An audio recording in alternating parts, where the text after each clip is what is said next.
La caméra qui me filme actuellement, c'est mon iPhone 15 Pro, et j'ai décidé pour les 30 prochains jours de m'en débarrasser et de le remplacer par un Google Pixel 10a, dans lequel je vais installer GrapheneOS, une ROM anti-Google, afin de me débarrasser complètement d'Apple et de Google, et voir ce que ça donne au quotidien. C'est parti pour le jour numéro 1. Bon, après des années chez Apple, il est temps de passer au Google Pixel 10a. Un Google Pixel 10a à 500 € contre mon iPhone 15 Pro qui m'a coûté, allez, au moins le double, environ 1000 €. C'est parti, voyons ce qu'il y a à l'intérieur de la boîte. J'imagine comme toutes les boîtes que nous avons actuellement, le téléphone. Allez, on le met un peu de côté.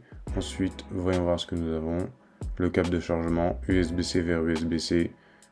Le petit pin pour enlever la SIM. Allez, hop, on met ça de côté, c'est pas ça qui nous intéresse. On passe directement à l'ouverture du téléphone. Petit déballage, mon moment préféré quand j'ouvre un nouveau téléphone. La première sensation, c'est qu'il est quand même assez léger. En effet, on n'est plus sur un dos en verre, mais un dos en plastique. Bon, par contre, la couleur blanche qui, sur les photos, est censée être verte, pas top. Allez, on démarre et c'est parti pour la suite. Bon, c'est parti. Maintenant, il faut déverrouiller le mode développeur. On va dans les paramètres. Ensuite, on va dans à propos du téléphone, on descend tout en bas et on tape 7 fois sur le numéro du build. Oui, 7 fois pour pouvoir ensuite accéder au mode développeur du téléphone.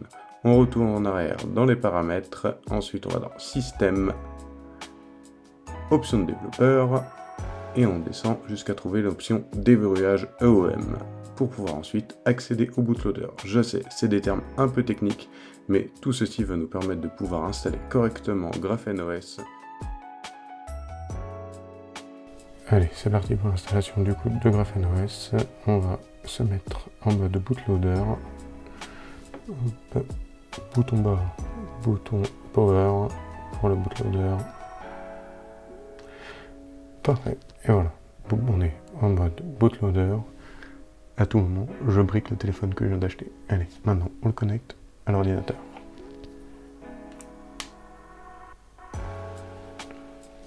Hop. Ensuite, on débloque le bootloader. L'installation se fait très facilement du coup sur le site de GrapheneOS directement depuis leur site internet. Hop.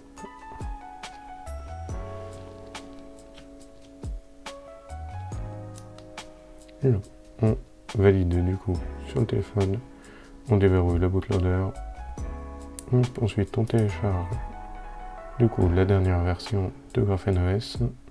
Et bien sûr, on flash du coup la ROM pour l'installer sur le téléphone. Et voilà, maintenant la ROM est installée. Il ne nous reste plus qu'à reloquer le bootloader. Hop, on valide sur le téléphone. Oui, on reloque. Et c'est parti, on démarre le téléphone.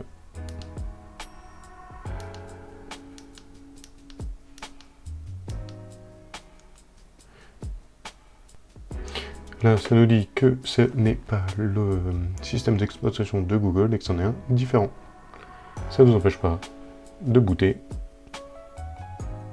Et voilà, maintenant on est sous GrapheneOS. C'est parti pour tous les tests. Il me reste 29 jours pour pouvoir tester tout ce système. Mes applications du quotidien, notamment les plus sensibles, les applications de banque, voir du coup ce qui m'intéresse particulièrement, les paiements sans contact que j'utilise tous les jours, et Android Auto de temps en temps en fonction de la voiture.